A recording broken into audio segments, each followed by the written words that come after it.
It's not about the specific type of vehicle that you have. There's no specific list of cars or makes or models. New vehicles, used vehicles, leased vehicles, and purchased vehicles, and more can all qualify under the lemon law. In fact, the lemon law can sometimes apply to things other than cars too, such as trucks, boats, motorcycles, small planes, appliances, and some electronics might be considered lemons too. Let us know what you are dealing with in the comments below. However, the majority of cases that we see actually do have to do with defective cars and automobiles.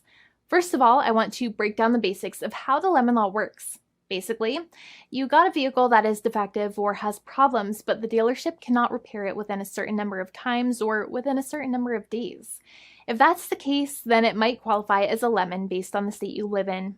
Pretty much every state of the 50 states of America has a lemon law.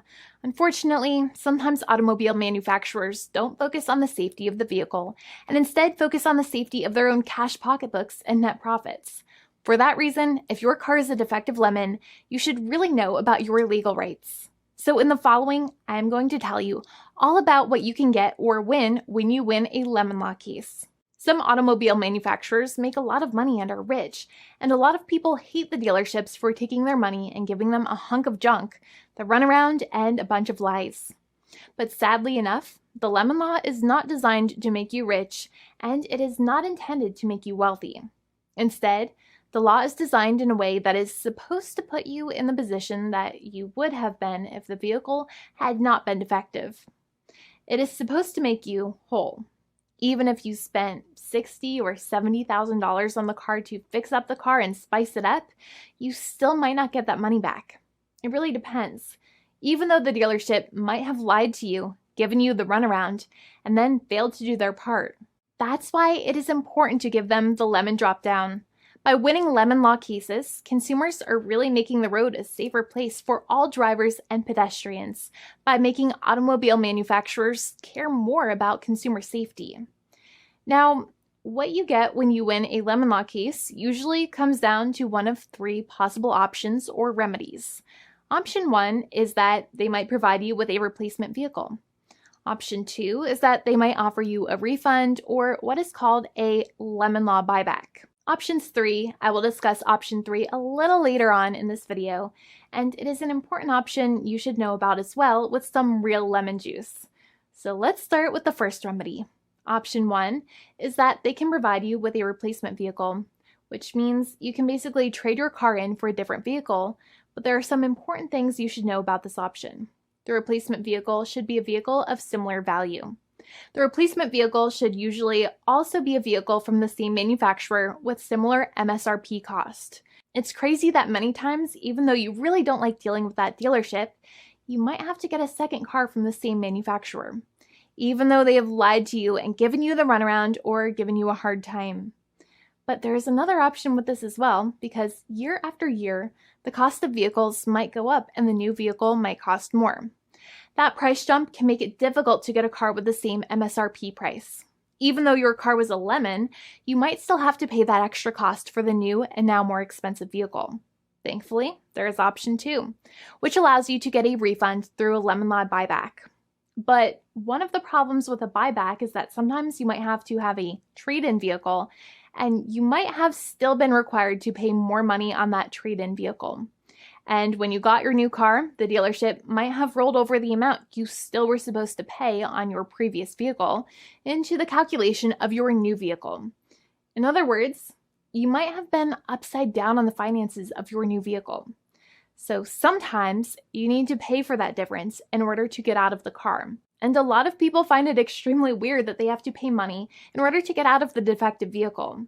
But many times that's how it works. Now, in a lemon law buyback, if you get a lemon law buyback, you usually get back what you paid. You may have bought the vehicle in a one lump sum all at once, or you more than likely had a finance or lease plan. What you usually get back is the money that you actually paid. Your hard-earned money that actually left your pocket and went straight into the pockets of the manufacturers. So think about it for a second and try to calculate about how much you paid.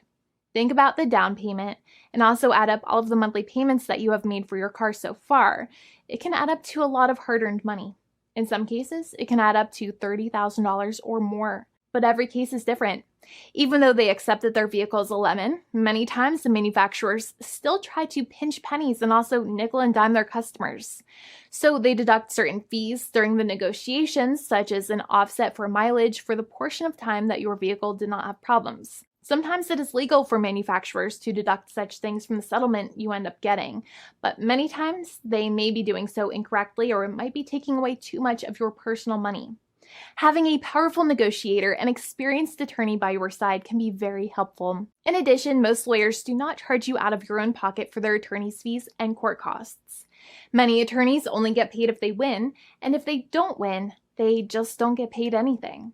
Lots of attorneys spend their own money on your case, and the attorney might never get the money back.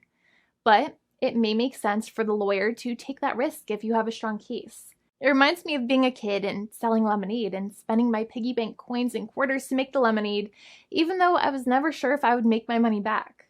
But when I made amazing lemonade, everybody would want it. We would all be happier as a result. Option 3 is that sometimes a manufacturer might simply pay you a settlement in what is called a cash and keep procedure. That's when you keep the car, but you get paid some compensation for all of the headaches and defects the vehicle caused. Even if you don't have a clear lemon law case, the manufacturer might still make a good faith offer to settle the matter and get it off of their heads. In many situations, even though the settlement might be less than a full buyback of the vehicle, it might make sense for you to accept that offer depending on your goals. In addition, it's usually required that the problems happened while your car was under warranty or extended warranty. Even if you no longer have warranty, but your problems happened while your vehicle was under warranty, you might still have a case. However, without any warranty, you cannot have a lemon law case in most situations. However, you might still have some legal protections, such as breach of contract, auto fraud, or something else. The founding attorney of the law firm, Jimmy and I, would love to speak to you. The consultation is completely free, and the team of lawyers can speak to you and review any documents you have for the vehicle, such as your vehicle purchase agreement and repair invoices. Call now for a completely complimentary and fully free consultation with an experienced lawyer. It's free to call 1-800-400-5050 day or night, 7 days a week, or visit us at www.californialaw.com. Lawyers are waiting to speak to you and encourage you to call. This video is not legal advice. I am not an attorney. I'm a paid spokesperson. Attorney Jimmy Hanai is a lawyer in the state of California and handles California lemon law cases. There are no guarantees. This legal advertisement is by lawyer Jimmy Hanai of CaliforniaLaw.com.